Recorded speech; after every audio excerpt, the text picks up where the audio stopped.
ठीक, तुम लोग देखना यहाँ से, है ना।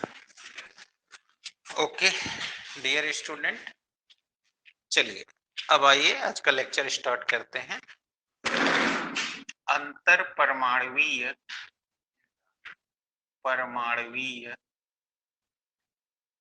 बल नियतांक।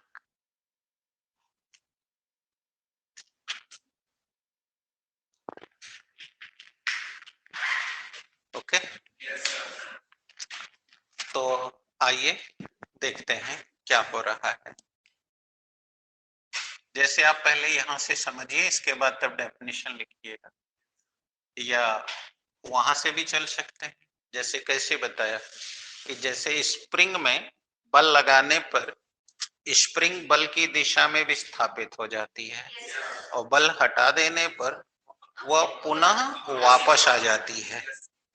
तो आपने पढ़ा कि एकांक विस्थापन पर लगने वाला प्रत्यानयन बल स्प्रिंग का बल नियतांक कहलाता है। ठीक उसी प्रकार से जब हम किसी प्रत्यास्थ ठोस पदार्थ को बाह्य बल लगाते हैं तो उसके अंदर के जो मॉलिक्यूल्स हैं उनके बीच की दूरी बढ़ जाती है और जब बल हटा देते हैं तो फिर वापस आ जाती है।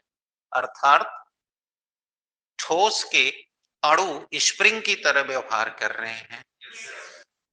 तो जिस प्रकार एकांक विस्थापन पर लगने वाले प्रत्यास्थ बल को या रिस्टोरिंग फोर्स को, प्रत्यानयन बल को हम कहते हैं स्प्रिंग का बलनीयतांक, उसी तरह अणु भी उसी तरह व्यवहार कर रहा है।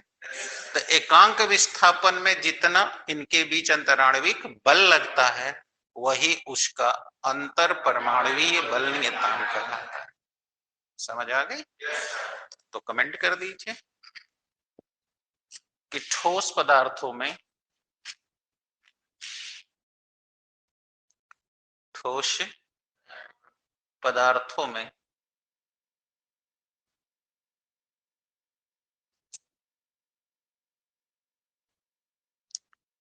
हो गया, जिस प्रकार से ठोस पदार्थों में जिस प्रकार से, सही है, जिस प्रकार से, क्लियर हो गया, ठोस पदार्थों में जिस प्रकार से, हो गया, स्प्रिंग व्यवहार करती है ठीक उसी प्रकार ठोस के अणु भी व्यवहार करते हैं।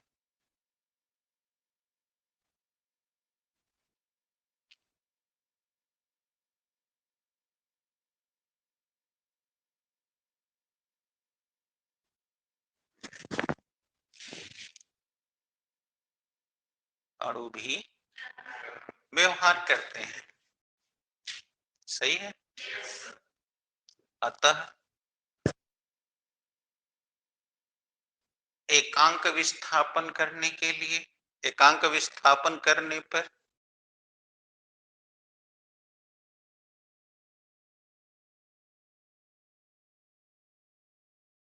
इन अणुओं के मध्य जितना बल लगता है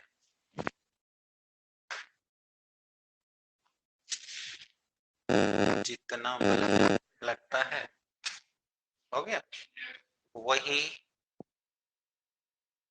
उसका अंतर परमाणविक बल नियतांक कहलाता है।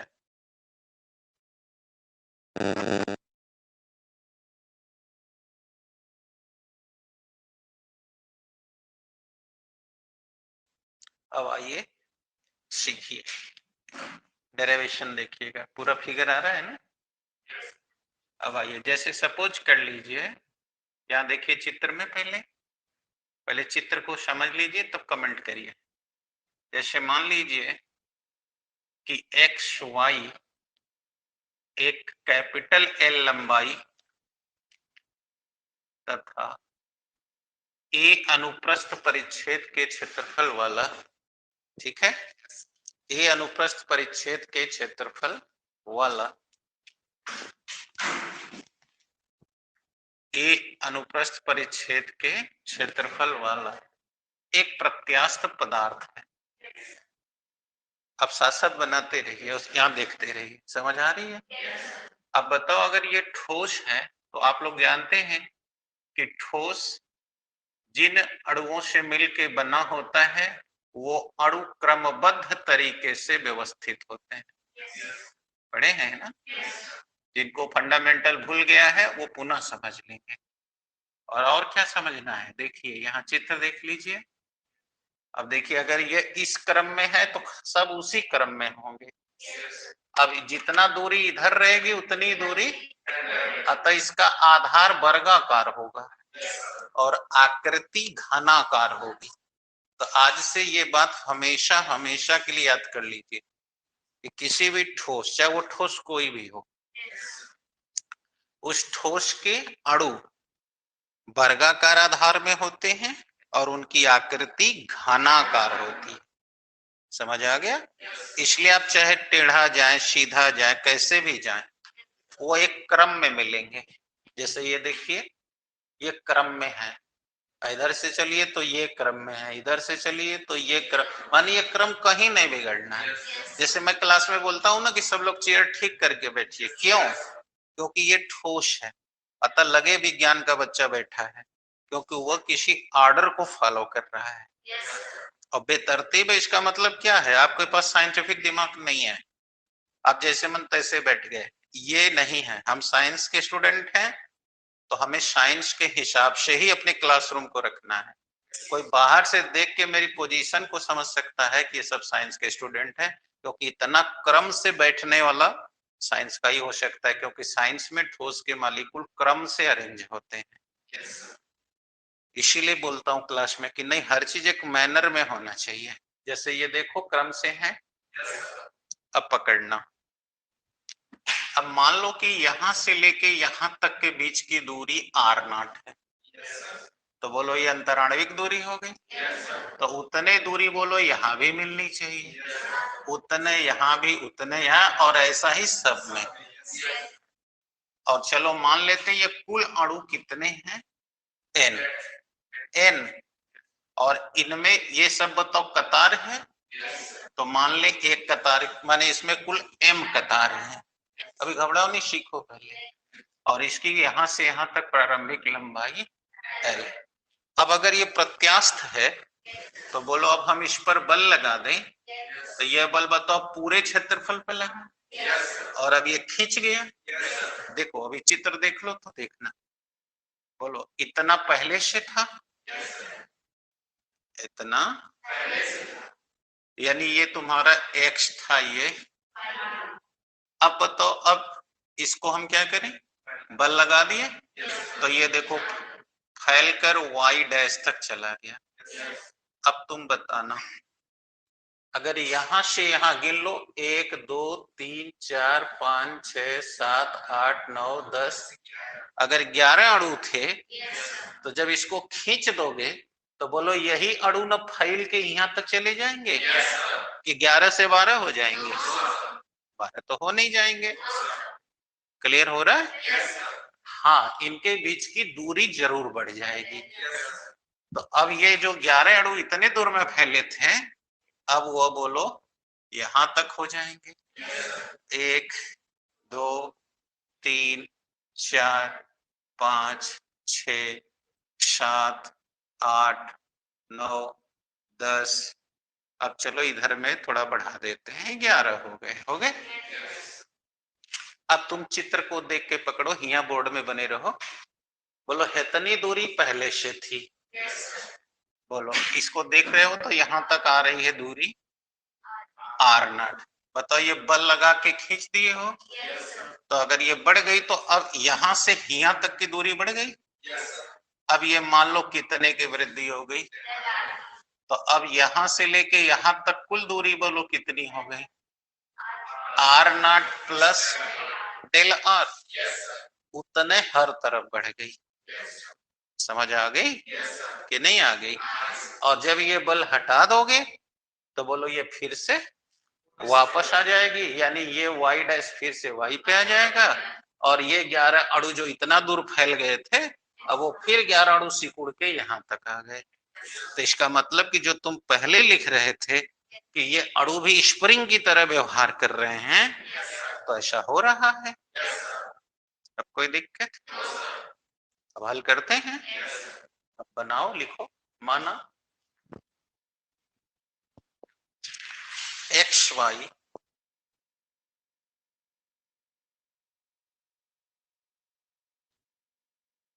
एक्स वाई एन लंबाई का तथा ए अनुप्रस्थ परिच्छेद के क्षेत्रफल वाला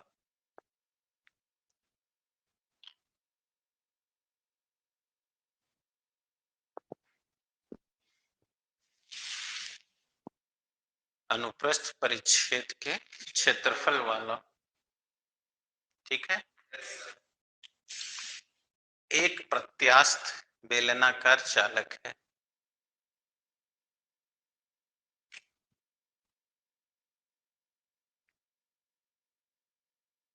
हो गया?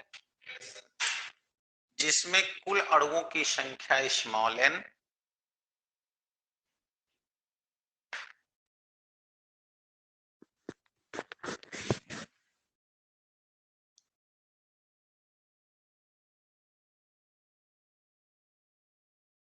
कितना, स्मॉल एम, अणुओं की संख्या एन लिखे थे ना, और कतारों की कुल संख्या एम है।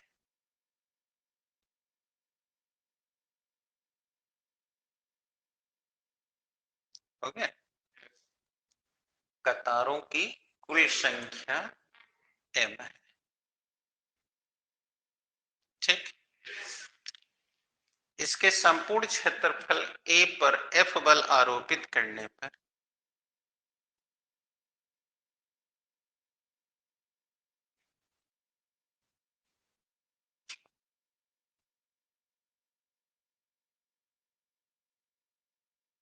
आरोपित है, देख लो, यह स्मॉल एल लंबाई में वृद्धि कर जाता है।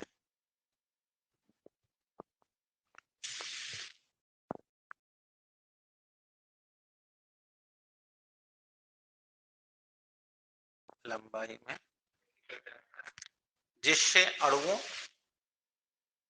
की संख्या तो वही रहती है,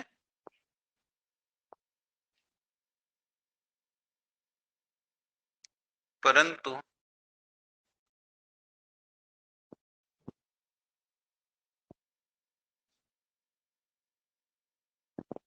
अणुओं के बीच की दूरी में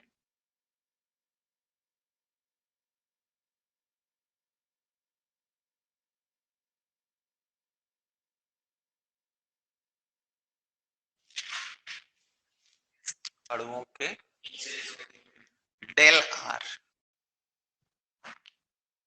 डेल, यह है डेल आर का परिवर्तन हो जाता है।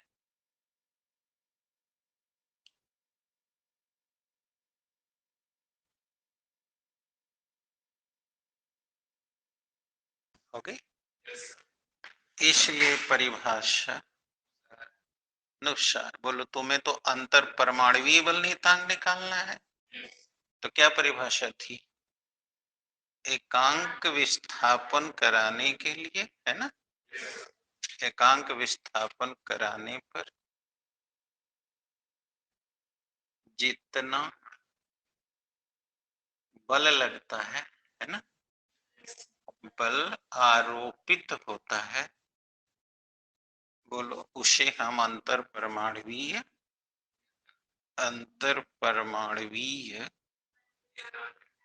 बल नियतांक कहते हैं, ठीक है। तो बोलो जिसको एकांक करते हो वो कहाँ जाता है? बटा के नीचे, वेरी गुड, और जो बच गया वो आता है ऊपर। अब देखते जाओ, बोलो कितना बल लगाए हो?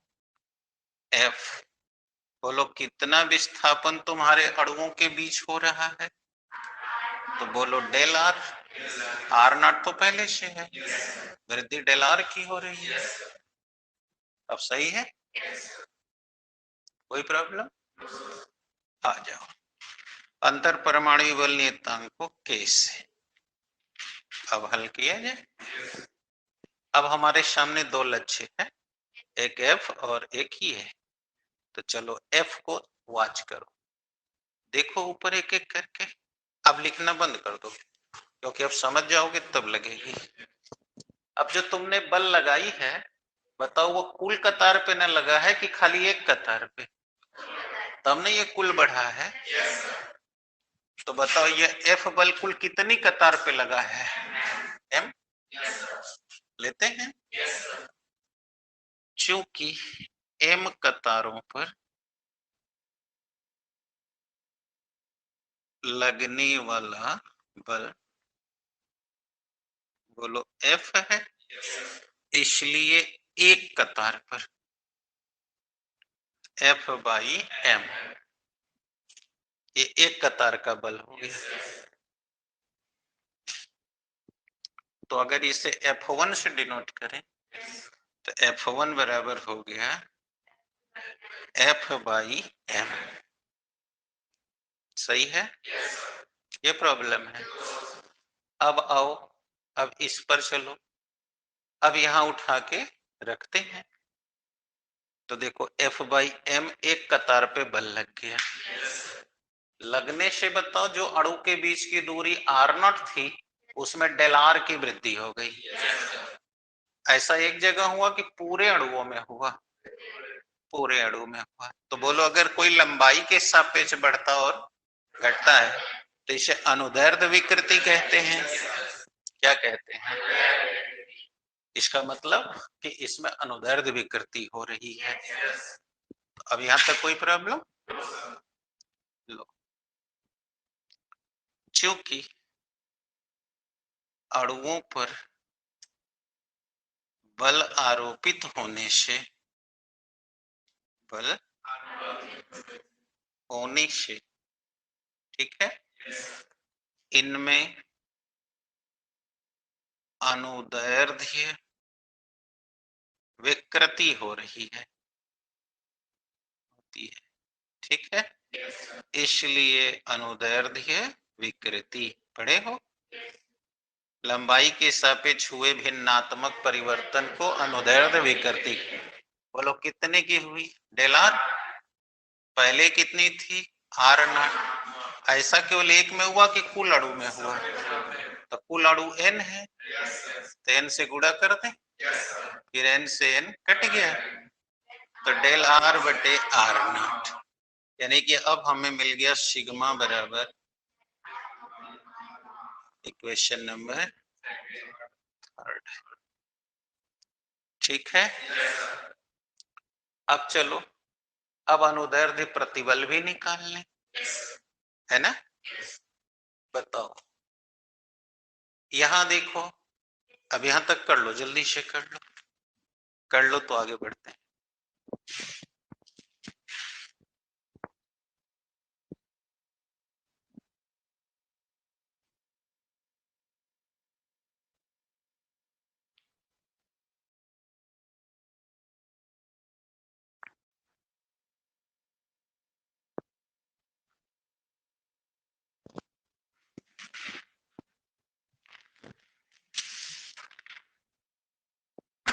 एक कतार वाला बल F1 कर दे रहे हैं, क्या है ना?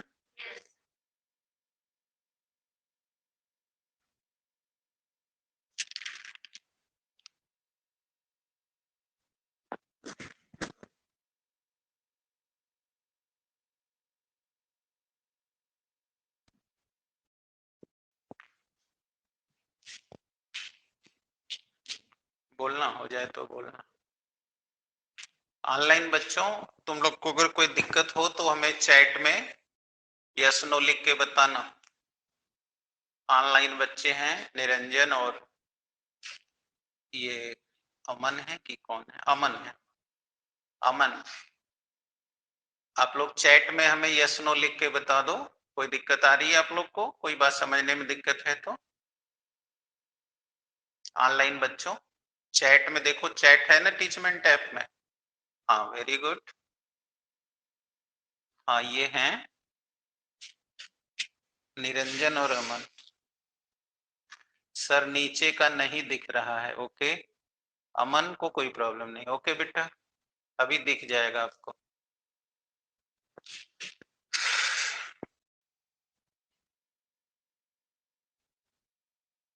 अभी दिख गया।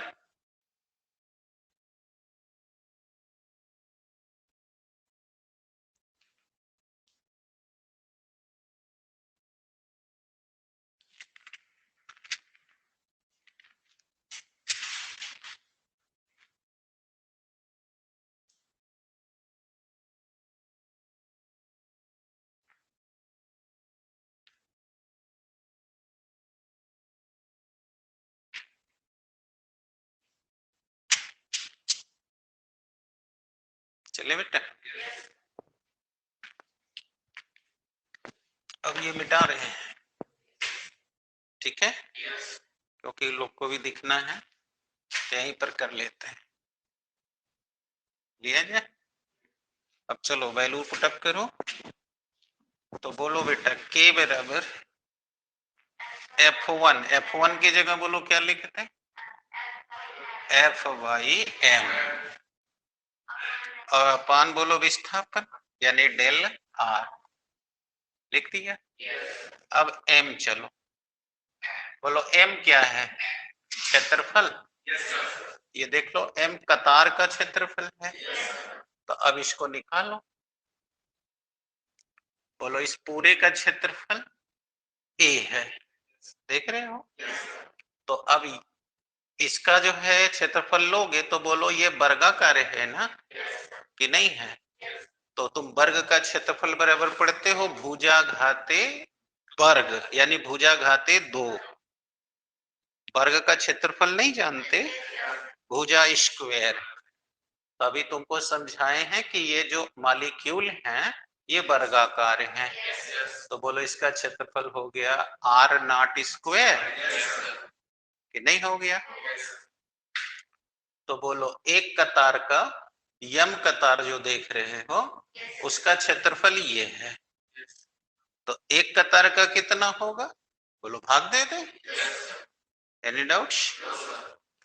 तो यहां पर लिख दो, क्योंकि r नॉट स्क्वायर है ना, क्षेत्रफल है a का, तो इसलिए एक पर बोलो a/r0। तो ये कुल कतार कितनी थी m, तो इसका क्षेत्रफल हो गया, रख दे। तो बोलो f/m की जगह क्या लिख दे, a/r0² इंटू डेल। देखते जाओ, समझ आ गई। अब पकड़ के बताओ, f/a, बोलो क्या इसे डेल r/r0² लिख सकते हो। देखो ये बटा के नीचे है, याद रखना, इसको बल्कि हमें ऐसे लिखना चाहिए, बोलो डेल r/, अब कोई दिक्कत, क्या r0² को बोलो r0 इंटू r0 लिखते हैं। तो तुम लोग पढ़े हो प्रतिबल यानी बल बटे क्षेत्रफल को बोलो प्रतिबल कहते हैं। और हाई देखो, ये अभी मिटा दिखने यहाँ है, बोलो ये सिग्मा हो गया बटे के r0²। अब उलट दो, इधर मिटा दे,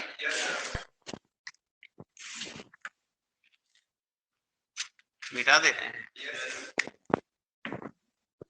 अब बोलो k इज इक्वल टू, बोलो है तना माने यंग प्रत्यास्था गुणांक, हाई गुणा करोगे तो उलट जाएगा, r0 आ गया फॉर्मूला, यानी अंतर परमाणु बल नियतांक यंग प्रत्यास्था गुणांक और अणुओं के बीच की अंतराणविक दूरी के गुणनफल के बराबर हो।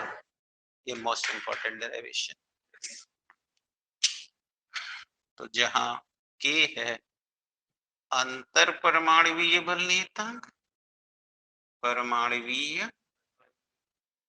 बल नियतांक, ठीक है। y है यंग प्रत्यास्थता गुणांक, ठीक है। और r नॉट है अंतराणविक दूरी, यानी दो अणुओं के बीच की। अब ठीक है, तो k is equal to y into r naught, ठीक। तो इसी के साथ ये चैप्टर समाप्त हो गया। अब इसका भी न्यूमेरिकल घर लगाना। अब कल जो तुम लोग और पूछ रहे थे गुरुत्वाकर्षण का, तो वो दोनों न्यूमेरिकल कल जिसको प्रॉब्लम रहेगी पूछ लेगा, नहीं तो हम आगे अगला चैप्टर चलेंगे, ठीक है।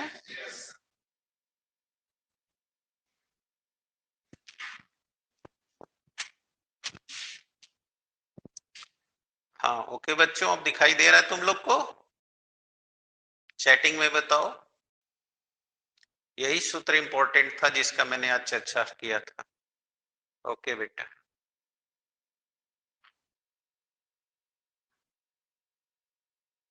Okay thank you.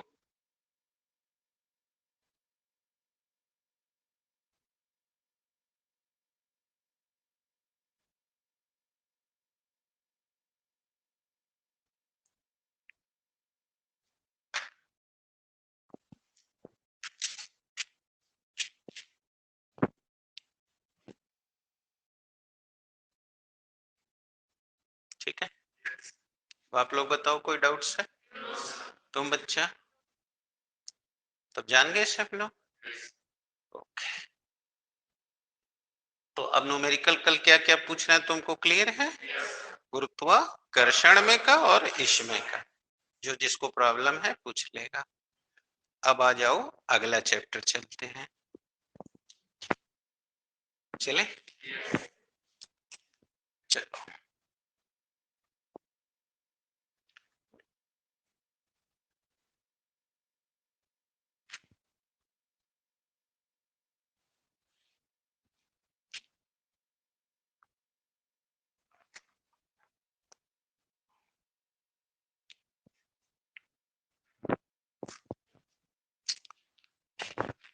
अगला चैप्टर का नाम है बेटा पृष्ठ तनाव, पृष्ठ तनाव यानी सरफेस टेंशन, सरफेस टेंशन यानी पृष्ठ तनाव। बहुत ही इंपॉर्टेंट चैप्टर है। अब याद रखना, ये सब जो पढ़ रहे हो ना ये केमिस्ट्री में भी है, इसलिए बोल रहे हैं कि इस समय दोनों चैप्टर एक साथ खत्म हो रहे हैं। अब आओ पहले सीखें पृष्ठ तनाव होता क्या है। चलो देखो, तुम लोगों ने पानी बहते हुए देखा होगा, या शांत हो पानी तो भी देखा होगा। जैसे प्रैक्टिकल ये काम बचपन में बहुत बार किए होंगे। पानी गिरा दो तो देखना बहने लगेगा, लेकिन तुम देखना कि बहेगा और बहते ही लगेगा कि उसके ऊपर कोई झिल्ली आ गई है जो उसको बहने से रोक रही है। तो आप क्या किए थे? अंगुली डाल के, बचपन का याद करो, उसको आपने चीर दिया होगा, तो देखिएगा जिधर चीरेंगे फिर बह जाएगा, फिर रुक जाएगी, फिर करोगे। नोटिस नहीं किया यार ऐसा कैसे हो जा रहा है ना? अगर हम इसी का दूसरा रूप पकड़े तो देखिए, पानी पहले बह रहा है तो वो बहने से रोक रहा है। कौन? ओकरे ऊपरा का झिलिया, वो चाह रही कि न बहे, यानी वो उसे रोक रही है ना? ऐसे ही अगर आप ब्लेड ले लें, चाहे पिन ले लें, अब पानी ले लें एक बोतल में चाहे एक कटोरा में, और उस पर ब्लेड धीरे से रखें, चाहे पेपर पिन हो रखें, देखिएगा नहीं डूबेगा। और वही ब्लेडवा से चीर दें, देखिएगा खट से डूब जाएगा। इसका मतलब इसी तरह पानी के किनारे बैठे रहें और उसके ऊपर जो कीड़े रेंग रहे हैं पनिया पर, उसको देखना, तो देखना वो पनिया पर ऐसे दौड़ लगा रहे हैं जैसे हम जमीन पर लगाते हैं, और पानी पर जहां वो पैर रखेंगे देखना वो पनिया धंसेगा, हटाते फिर उठ जाएगा। कभी अगर इस तरह का खेल देखे हो तो ठीक है, नहीं देखे हो तो जरूर देखिए। अतः इससे ये पता चल रहा है ना कि पानी क्या कर रहा है, किसी पृष्ठ पर पड़ रहा है तो वो कम से कम जगह घेरने का प्रयास कर रहा है, यानी वो चाह नहीं रहा कि हम फैल जाएं, यही ना हो रहा है। तो उसका ये गुण का नाम है, यानी कि जब किसी द्रव को किसी सतह पर गिराते हैं तो वह उस सतह पर कम से कम जगह घेरने का प्रयत्न करता है। यानी when we just fall any of the liquid or any of the surfaces, so then it try to just to cover less and less area. तो this property of liquid is known as, तो ये उसका जो गुण है वो गुण का नाम है पृष्ठ तनाव। तो पहले पहली डेफिनेशन तो दे दीजिए, फिर थोड़ी डिस्कशन करके और एग्जाम्पल लेते हैं तो आपको और आसानी से दिखने लगेगा। पहले इतनी बात आ गई समझ में? क्या समझ में आई कि जब किसी द्रव को किसी भी पृष्ठ पर किसी भी सतह पर हम गिराते हैं तो वह उस सतह पर कम से कम जगह घेरने का प्रयत्न करता है, यही उसका गुण पृष्ठ। हाँ, अभी थोड़ी देर बाद बताएंगे क्यों कम जगह घेरेगा, अभी बताएंगे, पहले ये समझ आ गई आपको लेना। जब किसी भी द्रव को, जब किसी भी द्रव को किसी भी सतह पर, ये देखिए सतह हो गया और अब हम इस पर गिरा रहे हैं,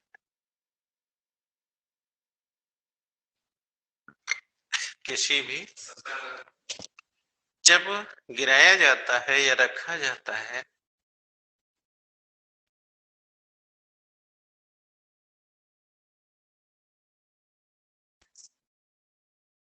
रखा जाता है या गिराया जाता है, लिखे, तो वह उस स्थान पर कम से कम जगह, कम से कम जगह घेरने का प्रयत्न करता है।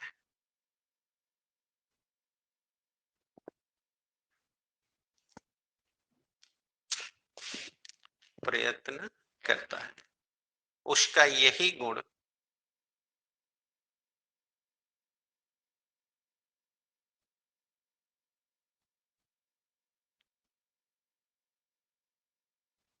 उसका यही गुण, बोलिए, पृष्ठ तनाव कहलाता है।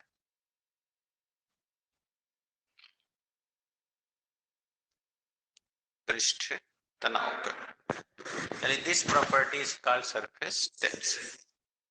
आ गया? अब कोई दिक्कत?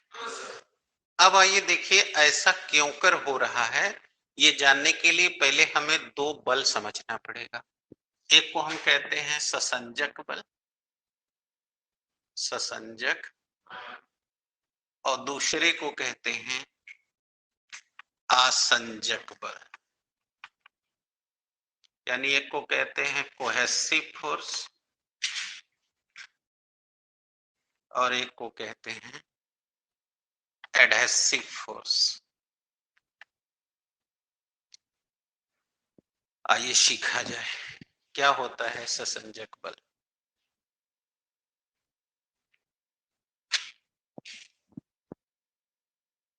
चले, अब यहां देखिए, जब आप द्रव की सतह पर ये पानी गिरा रहे हैं तो बोलो ये सारे पानी के अणु एक जैसे हैं, अतः ये अणु दूसरे अणु को अपनी ओर खींच रहा है, तो बोलो खिंचाव को बल कहते हैं। तो समान अणुओं के बीच जो आकर्षण बल लगता है उसे हम ससंजक बल कहते हैं। आ रहा है कि नहीं आ रहा है? तो लिख दो, समान अणुओं के मध्य, समान अणुओं के मध्य लगने वाले आकर्षण बल को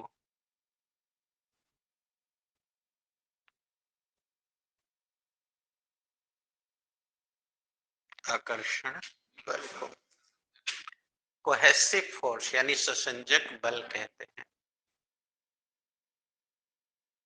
ओके, इसे हम लोग डिनोट करेंगे सी से, ये बड़ा से सी, कोहेसिव फोर्स।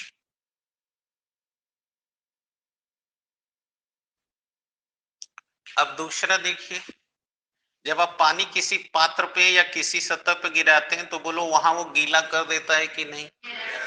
इसका मतलब कि असमान अणुओं के बीच में भी आकर्षण बल लग रहा है। जैसे पानी और ये बर्तन देखो चिपक जाता है ना। तो जब असमान अणु होते हैं तो उनके बीच जो बल लगता है असंजक बल कहते हैं। जैसे कि पानी को हाथ से छुए तो पानी हाथ से चिपक गया, तो बोलो ये कौन सा बल से चिपक गया? का अणु दूसरा है, पानी का अणु दूसरा है, तो दो अणु के बीच आकर्षण बल लग गया, इसलिए वो चिपक गया। अब देखो ये स्याही उतर रही है और बोर्ड पे सट जा रही है, पेन से उतर रही, कागज से चिपक जा रही है, तो बोलो ये कौन सा बल हो गया? असंजक बल। और जब स्याही उतर रही है तो स्याही उस लीड में जो स्याही भरी गई है उस अणु को अपनी ओर खींच रही है, तो जब वो बाहर आ रही तो वो अणु भी बाहर आ रहा है, इसलिए देखो स्याही उतरती चली जा रही है। यानी स्याही और स्याही में कौन बल लग रहा है और स्याही और कागज पर कौन लग रहा है? हमने अंगुली से पानी छुआ, अंगुली पानी से चिपक के अंगुली को गीला कर दिया, बोलो कौन सा बल लगा? आ रहा है समझ में? अभी तक कोई दिक्कत?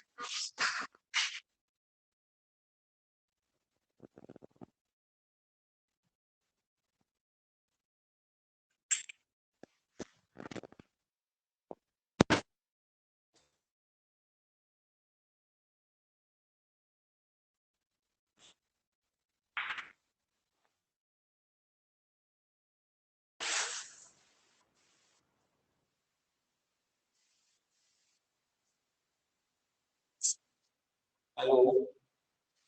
हाँ बेटा। अच्छा, तुमको 500 पानी चाय पिला दिया गया? तुमको 500 रुपए एक जानी को दे दो, अपना चले जाएंगे लोग। ठीक, और कोई दिक्कत? खाली एक जानी को 500 देना है। हाँ, 500 दे दीजिए। फिर अगर वो कहेंगे कि भाई आओ चेक, तो जाके पंडित जी से बतिया लीजिए। पंडित जी जो बोले थे हम दे दिए। ठीक, बोलिए बेटा, समझ आ गई या कठिन लग रहा है? लगाओ।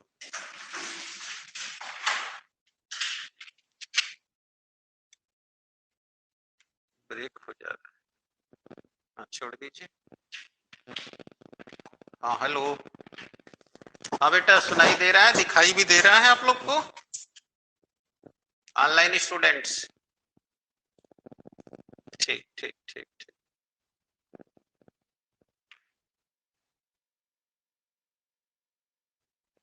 हाँ बेटा चले। अब बताओ कोई दिक्कत है कि फिर से? तो दो समान अणुओं के बीच जो बल लग रहा है वो ससंजक बल है, और असमान अणुओं के बीच जो लग रहा है असंजक। अब इस पर देखिए, हम आपको कुछ घटनाएं दिखा रहे हैं जिनका आपको कारण स्पष्ट करना है। पहला सवाल यही है कि पेन की स्याही कागज पर कैसे उतरती है, या चाक से लिखे बोर्ड पे तो कैसे चाक उतरता है। तो दोनों का एक ही थ्योरी है। आइए देखिए, देखिए ये आपकी पेन है और उस पेन में ये लीड है, बोलो लीड में ये स्याही भरी हुई है, और यहां से बॉल है जो कागज पे फिसलता है। तो बोलो इस स्याही कागज पर जैसे जैसे घुमाते हो, बताओ स्याही और कागज के बीच असंजक बल लगता है और स्याही स्याही के अणुओं के बीच। तो जब ये स्याही बाहर आती है तो असंजक बल अपने बल से इसे पकड़ लेता है, और ससंजक बल अपने इस अणु को बाहर खींच लेता है। तो चूंकि यहाँ असंजक बल का मान ससंजक बल से ज्यादा रहता है, इसलिए जो स्याही बाहर उतरती है वो चिपकती, और जैसे जैसे हम घुमाते जाते हैं वैसे वैसे उतरती चली जाती है। तो इसीलिए ये स्याही कागज पर उतरती चली जाती है। आगे बोले, फिर सुनिए। जब हम स्याही वाली पेन से किसी कागज पर लिखते हैं, तो जब स्याही का अणु कागज के तल से टच करता है, तो दो असमान अणु होने से वहां असंजक बल लगता है, और स्याही के अणुओं के बीच, तो चूंकि इस असंजक बल का मान यहाँ के ससंजक बल से, इसलिए जो स्याही जहां उतरती है वहीं चिपक जाती है। आ गया? और इस तरह वो लिखती चली जाए। अब यही देखना, अगर वहां पर तेल हो, चिकना हो, तो देखना ससंजक बल अधिक हो जाएगा, असंजक कम, तब वो उतर के चिपकने नहीं देगा, अपने अणु को खींच लेगा, तो देखना वहां नहीं उतरेगा। देखा ऐसा कि नहीं? कभी कभी नहीं होता है कि स्याही नहीं लिखती, लिख रहा उतरती नहीं है, तो कह रहे यहाँ चिकना है। आ गया समझ में? तो अब समझ आ गई कैसे हो रहा है?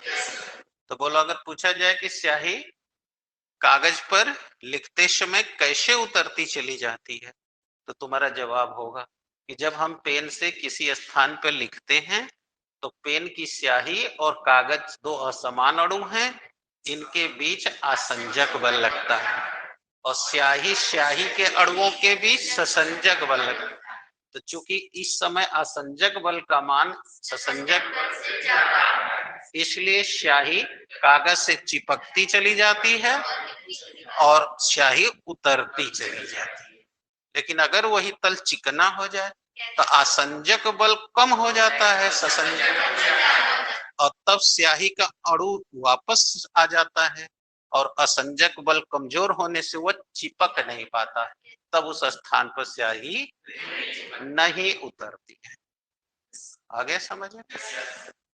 फिर से लिखेंगे कि क्लियर हो गया? जल्दी करिए।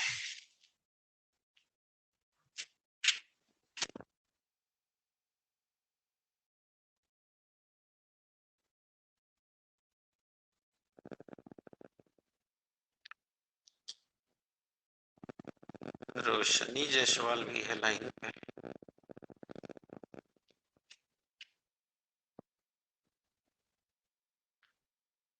हाँ रोशनी जायसवाल, बोलो प्रॉब्लम है? सुनाई दे रहा है? कैदे से दिखाई दे रहा है? यस नो में रिप्लाई करो।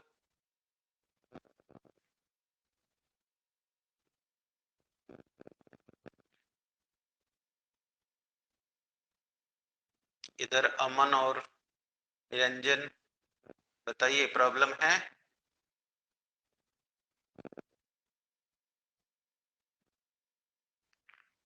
Okay, very good, good, very good, very good, no problem. तो अभी समझ आ गई आप सभी को ना कि स्याही कैसे कागज पर उतरती चली जा रही है? अब आइए दूसरा सवाल, कारण नंबर 2। दूसरा सवाल है, आप लोग कभी घर में देखिएगा, बर्तन मांजते समय बर्तन धो करके एक के ऊपर एक प्लेट या कप या गिलास रख दो, देखना चिपक जाएगा। देखा कभी ऐसा? बोलो क्यों? अब देखो, हाँ, अब जैसे ये प्लेट है, इसके ऊपर दूसरा प्लेट, तो बोलो इन प्लेट और इस प्लेट के बीच में पानी है, क्योंकि तुम्हारा बर्तन गीला है। तो अब जब इसके ऊपर रख देते हो तो पानी और प्लेट के बीच असंजक बल लग जाता है, और ये असंजक बल इन दोनों के ससंजक बल से ज्यादा रह जाता है, इसलिए चिपकाए रह जाता है। और यही जब थोड़ा टेढ़ा करके इसमें हवा डाल दो तो देखना फट से निकल जाएगा।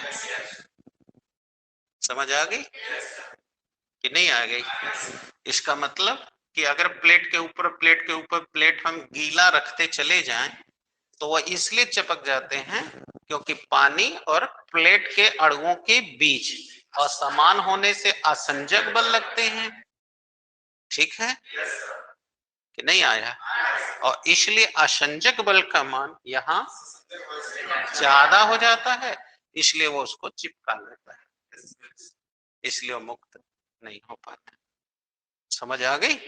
इसलिए देखना जब तुमको प्लेट या घर में बर्तन धोने के होंगे तो देखना धो के जिस बर्तन में रखाता है वो टेढ़ा रखते हैं, तो टेढ़ा रख दोगे तो पानी देखना धीरे धीरे, और अब गिलास रखो नहीं चिपकेगा, सही है? तो जान गए कारण, तो ये भी समझ आ गई। अब आओ कारण नंबर 3। तुम लोग कभी हाथ पानी में डालो तो देखना हाथ तुम्हारा गीला हो जाएगा। अब इसी का जरा उल्टा प्रैक्टिकल करो, एक गिलास पानी ले लो, समझ गए, और किसी से कह दो कि भैया तुम हमारा ये पानी पूरा खाली करके दिखा दो, पानी एक बूंद नहीं रहना चाहिए, एकदम ड्राई, अच्छा जवन बुद्धि लगा दो, एक बार में खाली कर देना है। तो देखना वो तुम्हारी बात अगर नहीं समझा है तो तुरंत करेगा मन कौन बात है लिए अब्बे खाली कह दे, तो कहवो करेगा कैसा हूं, तो कहा हाँ कैसा हूं, पी के कर दो, फेंक के कर दो, जैसे कर दो, तो देखना वो लेगा और फट से पानी फेंक देगा और कह लो खाली हो गया। तो अब आप उसको दिखाओगे तो अभी खाली, अब उसको कह दो कि हाँ अभी भी देखना पेदे वाला पानी चिपका होगा, अब उसको ऐसे कर दो, कर देखो तो कहाँ खाली हुआ, तब उसके पास जवाब नहीं रहेगा, तब समझ जाएगा वो कितना ही चालाक है, साइंटिफिक बात कर रहा है। तो बोलो क्यों नहीं खाली हुआ, अब पकड़ो क्यों खाली नहीं हुआ। यही बात तुम्हारे इस सिद्धांत पे भी लागू होगा कि अगर तुमसे ये सवाल पूछा जाए कि पानी में हाथ डाल दें तो पानी हाथ को गीला कर देता है या भिगो देता है, क्यों? तो आओ इसका जवाब खोजते हैं। ये देखो, देखो ये गिलास है, देख रहे हो, अब इस गिलास में तुमने पानी भर दिया है और अब तुम इसको लटका के गिरा रहे हो, तो देखो क्या हो रहा है, जब तुम पानी ऐसे गिरा रहे हो, या देखो, तो बोलो ये पानी के अणु को नीचे mg बल भार खींच रहा है, और पानी के अणु के बीच में ससंजक बल लग रहा है, इसलिए जब तुम गिरा रहे हो तो ये बल इसको खींच रहा है, तो विस्थापित होने वाला पानी अपने पानी के अणु को अपनी ओर खींच ले रहा है, इसलिए ये लगातार पानी। लेकिन अब यहाँ देखो क्या हो रहा है, ये पानी का अणु, ये बर्तन का अणु, तो बोलो बर्तन और पानी के अणु के बीच असंजक बल लग रहा है, हाई कुल बोलो पानी का अणु है, ससंजक लग रहा है, तो यहाँ एडहेसिव फोर्स कोहेसिव फोर्स है, यानी कि असंजक बल ज्यादा पड़ रहा है, इसलिए वो अणु जो यहाँ चिपका हुआ है उसको ये पानी का अणु अपने ससंजक बल से मुक्त नहीं करा पाया, इसलिए पानी तो सारा निकल गया, लेकिन ये वाला पानी जो सतह में चिपका था वो वहीं रह गया, आ गया। इसीलिए ये पानी इस बर्तन को चाहे हाथ को गीला कर देता है। अब समझ आ गई? जैसे कुछ इस तरह समझो, मान लो हम बर्तन हैं, ये जो है, हाँ उधर बैठ जाओ, चुपचाप बैठ जाओ, डिस्टर्ब मत करो, चले। ये पानी है, हम अब ये अपना हाथ दे बायां, हमको हमारे हाथ पे बायां वो है जी, इसको बाएं दाएं नहीं पता है। अब सपोज कर लो ये पानी का अणु है, ये बर्तन, और हमने कस के पकड़ लिए, अब ये भी पानी है वो भी पानी है, अब आप उनके बाएं को पकड़ो, यानी ये ससंजक बल है, अब उनको पकड़ो, अब वो mg से खींच रहा है, तो वो इनको खींच दिए और इन्होंने इनको खींचा, लेकिन यहां असंजक लगा है, अतः ये लोग चले गए और ये असंजक बल इस बल से ज्यादा था, इसलिए ये मुक्त नहीं हो पाया और वो अणु मुक्त हो गया, इसलिए ये पानी हाथ से चिपक गया, इसलिए हाथ गीला हो। देख लो गीला है। अब समझ आ गई कि अभी नहीं आ गई? तो इसलिए जब तुम गिलास में कब पानी गिरा रहे हो तो ये पानी को mg बल फोर्स खींच रहा है और पानी पानी के अणु को ससंजक से खींच रहा है। जब ये इधर चल दिया तो उसने ससंजक बल से इनको खींच दिया। अब पानी में बर्तन में कब पानी देखो नीचे जा रहा है, लेकिन वो वाला पानी का अणु जो इस बर्तन से चिपका हुआ था वह असंजक बल से चिपका था और ये बल इस बल से, इसलिए ये बल इसको मुक्त नहीं करा पाया, इसलिए ये पानी बर्तन से चिपका रह गया, इसलिए पानी बर्तन को गीला कर दे रहा है। लेकिन यही कहीं पारा हो, जैसे तुमने देखा होगा थर्मामीटर में पारा, तो देखना अगर यही पारा होता तब देख लेना क्या होता। जब ये पारा गिरता तो ये पारे का अणु जो इस बर्तन के टच में है ये उसको भी मुक्त करा देता और तब पारा गिर जाने के बाद ये पूरी की पूरी बर्तन एकदम ड्राई होती, यानी अब वो उसको गीला। इसी गुण की वजह से थर्मामीटर में हम पानी नहीं भरते, पारा भरते हैं। जब वो ऊपर जाएगा तो देखना पारा एक साथ ऊपर जाएगा और नीचे आएगा तन को चिपकेगा नहीं। अब पाइप में देखना अगर पानी है तो जगह जगह चिपक जाएगा, गीला कर देगा उसको, अब वो उसको गीला शुष्क कर देगा। तो अब अगर यही सवाल पूछा जाता कि पानी नली को भिगो देता है जबकि पारा नहीं भिगो पाता क्यों, तो अब हम जवाब इस तरह दे रहे होते कि पानी पानी के अणुओं के बीच ससंजक बल लग रहा है और पानी और बर्तन के नली के बीच असंजक बल लग रहा है और यहाँ असंजक बल का मान ससंजक बल से ज्यादा, इसलिए पानी का वो अणु जो बर्तन के टच में है, नली के टच में है, वो मुक्त नहीं हो पाता। न मुक्त हो पाने से वो वही सटा रह जाता है जिससे गीला हो जाता है। लेकिन जब उसमें क्या भरा हुआ है, पारा, तो पारा पारा के अणुओं में ससंजक बल और नली और पारा के बीच असंजक बल, और यहाँ ससंजक बल का मान असंजक बल से ज्यादा है, इसलिए उसने उस नली से चिपके हुए पारे को भी मुक्त करा लिया, इसलिए यह शुष्क। जैसे वो ये पारा थी वो भी पारा है, हम नली है, तो उनका बल इनके बल पे हमारे से ज्यादा लग गया, तो इसलिए इनको भी वो लेके चली गई। अब ये चूंकि मेरे हाथ से निकल गई है इसलिए मेरा हाथ अब गीला। ठीक है, समझ आ गया? यानी यहाँ क्या हो गया है, पारे के केस में ससंजक बल का मान ज्यादा हो गया है, इसलिए पारा नली को भिगो नहीं पा रहा है। अब बोलिए कहाँ दिक्कत है? समझ आ गया कि अभी कोई डाउट है? तो अब ये भी कारण लिखवा दें कि क्लियर हो गया? चलिए फिर से सुन लीजिए। पानी कांच की नली को भिगो देता है जबकि पारा नहीं भिगोता, क्यों? तो हम जवाब देंगे कि पानी कांच की नली को इसलिए भिगो देता है क्योंकि पानी पानी के अणुओं के बीच ससंजक बल लगता है और पानी और नली के बीच यहाँ असंजक बल का मान, इसलिए पानी का अणु जो नली से टच में है उस अणु को मुक्त नहीं करा पाता, जिससे वो चिपका रह जाता है, जिससे वो गीला है। लेकिन पारा मुक्त करा लेता है और नली शुष्क हो जाती है। ऐसा इसलिए क्योंकि पारा पारा के अणुओं के बीच ससंजक बल लगता है और पारा और नली के बीच असंजक, परंतु यहाँ ससंजक बल का मान, इसलिए वह उसे मुक्त करा लेता है जिससे नली शुष्क हो जाती है, अब गीली। अब बताइए कहाँ दिक्कत है? पक्का क्लियर हो गया? अभी भी दिक्कत है? तो देखिए अभी आपने 3-4 कारण ले लिए। पहला स्याही, और स्याही कागज पर कैसे उतर रही थी, और यदि तेल ओल लगा हो तो क्यों नहीं उतरती? दूसरा, पानी बर्तन को भिगो देता है, यानी पानी कांच की नली को भिगो देता है जबकि पारा भिगोता। और तीसरा आपको यहां बताए कि अगर हम प्लेट पर प्लेट भींगी हुई एक पे एक रखते चले जाएं तो आपस में चिपक जाती है, क्यों? अभी तक दिक्कत है?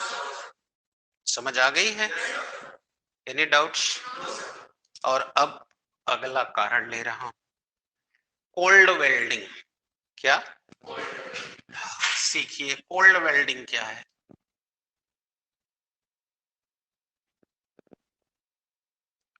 इसे हम शीत वेल्डिंग कहते हैं। आप लोगों ने वेल्डिंग शब्द का नाम सुना होगा। प्राय धातु की चीजें टूट जाएं तो उनको जोड़ने के लिए क्या करते हैं?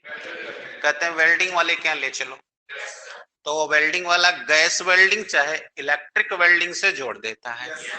लेकिन उन दोनों के जोड़ने समय देखिएगा वह वस्तु जिसे जोड़ा गया है वो एकदम गर्म हो जाएगी, एकदम लाल नहीं होती, इसलिए उसे हॉट वेल्डिंग कहते हैं। और हम कैसी वेल्डिंग कर रहे हैं? कोल्ड वेल्डिंग, यानी हम भी जोड़ेंगे लेकिन हम जोड़ेंगे बिना गरमाए हुए। जैसे आइए देखिए, पहले देख लीजिए, अभी इसका ताजा ताजा उदाहरण अभी आपके घर में हुआ है। कहिया खिचड़ी वाले दिन से 2 दिन पहले ढूंढा बनाया था, नहीं बनाया था? लाई में गुड़ मिला के। क्या हुआ था? मिस्त्री के यहाँ से वेल्डिंग मशीन गई थी जोड़ने के लिए। अब बताओ, जुड़ करके एकदम कठोर हो गया था। और जौने दिन आप लोग लाई चूड़ा खाए होंगे वो दिन लोढ़ा लेके तोड़े होंगे। वो कौन सी वेल्डिंग थी? Cold welding. बुनिया छना गई, अब लड्डू बनाती है तो बुलाया जाता है मिस्त्री वेल्डिंग करने के लिए, लेके ऐसे दबा देते हैं, लड्डू तैयार। और गांव में गरीबों का ढूंढा, चावल कुटा के कन्ना आ गया, पानी मिला के ढूंढा बना दिया, धूप में डाल दिया, अब वही देखना कोयला की जगह वहीं पर खाना बन रहा है। ये कौन वेल्डिंग थी? गोबर धब धब धब धब डाल दिया, सूख के गोईठा हो गया, है ना? कौन वेल्डिंग थी?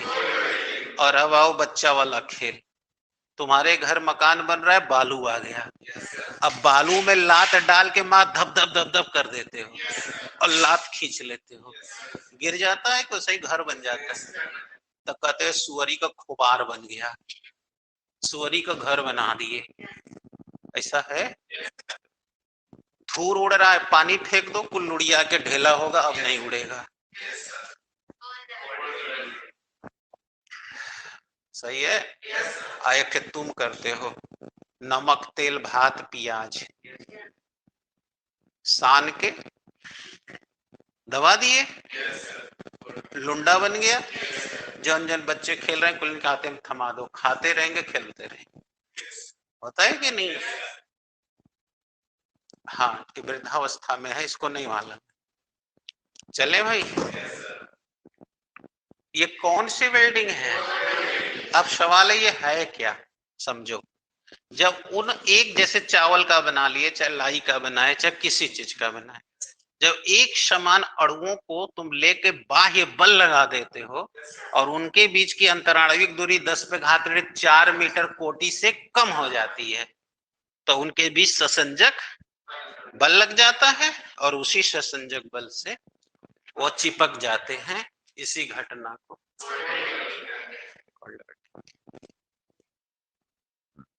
सही है कि भी नहीं समझ में आया? यानी ये तो बताओ बचपन से ही खेल चल रहा था बट तुमने कभी सोचा नहीं ये सब कौन सा खेल था। और ये घटना सब पृष्ठ तनाव की वजह से चल रही थी। अब आ गया? लिख लो, जब एक समान पदार्थ के अणुओं को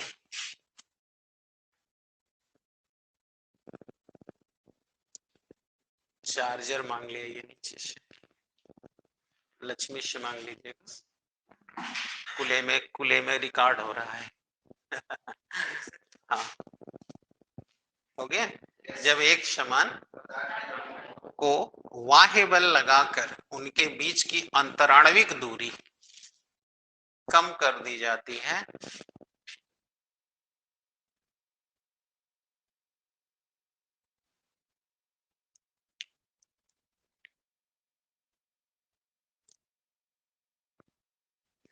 कम कर दी तो उनके बीच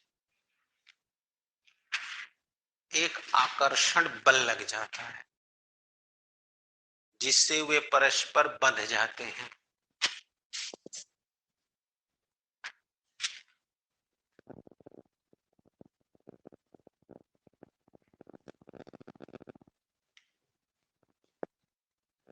परस्पर बंध जाते हैं, ठीक है। इसी को क्या कहते हैं? हाँ, इसी को बोलिए कोल्ड वेल्डिंग कहते हैं। आ गया। तो ये सब घटनाएं आपने ससंजक असंजक बल से दे दिया है। अब किसी को कोई तकलीफ इसको लेके जुकाम बुखार, तो ये कारण सब आ गया। अब इतना सीख लिए तो अब पृष्ठ तनाव की हम लोग कल परिभाषा इसी की मदद से बनाएंगे। तो हेडिंग दे दो, पृष्ठ तनाव की पहली परिभाषा। ओके बच्चों, कल फिर 2 बजे ऑनलाइन होंगे। 2 बजे होगा बायो का और फिर 2:45 पर फिजिक्स का। तब तक अपना घर पे पढ़ाई करें।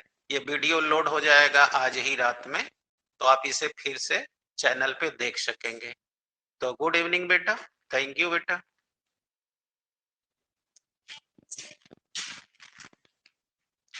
वेरी गुड बेटा, ओके।